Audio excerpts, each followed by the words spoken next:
ने बड़े कमाल की बात कही है कि जिंदगी जीने के दो सबसे अच्छे मंत्र हैं। पहला, मिल जाए तो उनकी कृपा, और दूसरा, ना मिले तो उनकी इच्छा।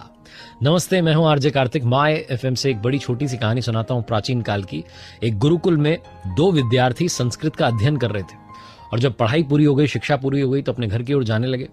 रास्ते में दोनों के बीच में चर्चा बढ़ती चली जा रही थी। दोनों बात कर रहे थे कि पैसा तो चाहिए होता है, घर चलाने के लिए कुछ तो चाहिएगा। तो पहले वाले विद्यार्थी ने संस्कृत में एक श्लोक बना करके सुनाया और उसने कहा, देत भुआलम फिरत लीलारम न विद्या न च पौरुषम। यानी कि जब राजा देता है तभी भाग्य साथ देता है, वरना न विद्या काम आती है न पौरुष काम आता है। दूसरे वाले ने कहा कि मैं आपकी बात से सहमत नहीं हूं। तो उसने अपनी ओर से उसी श्लोक में आगे पीछे शब्दों को करके एक नया श्लोक बनाया और कहा, फिरत लीलारम देत भुआलम न विद्या न च पौरुषम।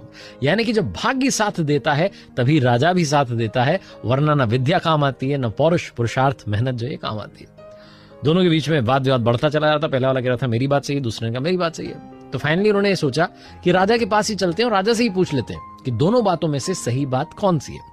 जब राजमहल में पहुंचे तो दरबार लगा हुआ था और वहां जाकर के दोनों ने अपने अपने श्लोक सुनाए। पहले वाले ने कहा, राजा साहब जब आप देंगे तभी जो है भाग्य भी साथ देगा, वरना भाग्य भी क्या कर लेगा। दूसरे वाले ने कहा, नहीं, भाग्य साथ देगा तभी आप भी कुछ देंगे, वरना आप कुछ नहीं दे पाएंगे।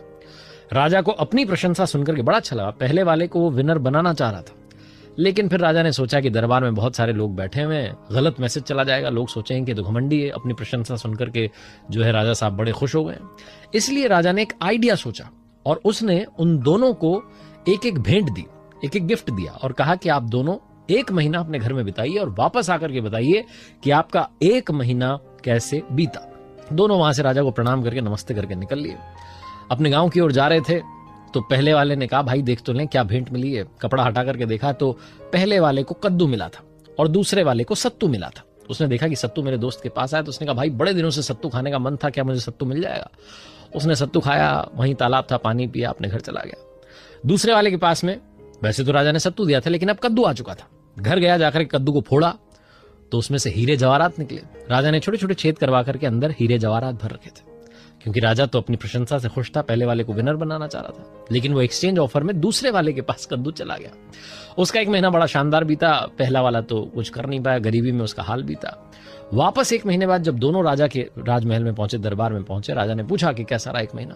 पहला वाला रोने लगा कि साहब मैंने तो सत्तू ले लिया था एक्सचेंज में, सत्तू खाया, पानी पिया तो वहीं खत्म हो गया, पूरा महीना गरीबी में बीता। दूसरे वाले ने कहा, मुझे इसने कद्दू दे दिया था और कद्दू जब घर जाकर के फोड़ा गया तो अंदर से उसमें से बहुत हीरे जवाहरात निकले। मेरा जो महीना था बड़ा शानदार बीता। राजा को भी अपनी भूल का एहसास हो गया। राजा ने कहा, बात तो सही है, फिरत लीलारम देत भुआलम।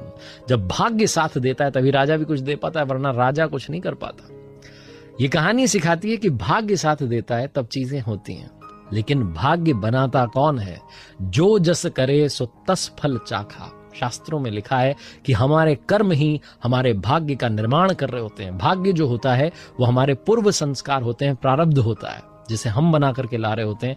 अगर हम अभी से अच्छा करना शुरू करेंगे तो आने वाले कल में जो भाग्य है, जो लक है, जो किस्मत है, उसको बेहतरीन करना शुरू करेंगे। इसलिए कर्म अच्छे करना शुरू कीजिए, फिर आपका भी लीलार फिरना शुरू हो जाएगा। एक बार फिर से वही बात जो अक्सर आपसे कहता हूं, कर दिखाओ कुछ ऐसा कि दुनिया करना चाहे आपके जैसा। मैंने अपनी ऑफिशियल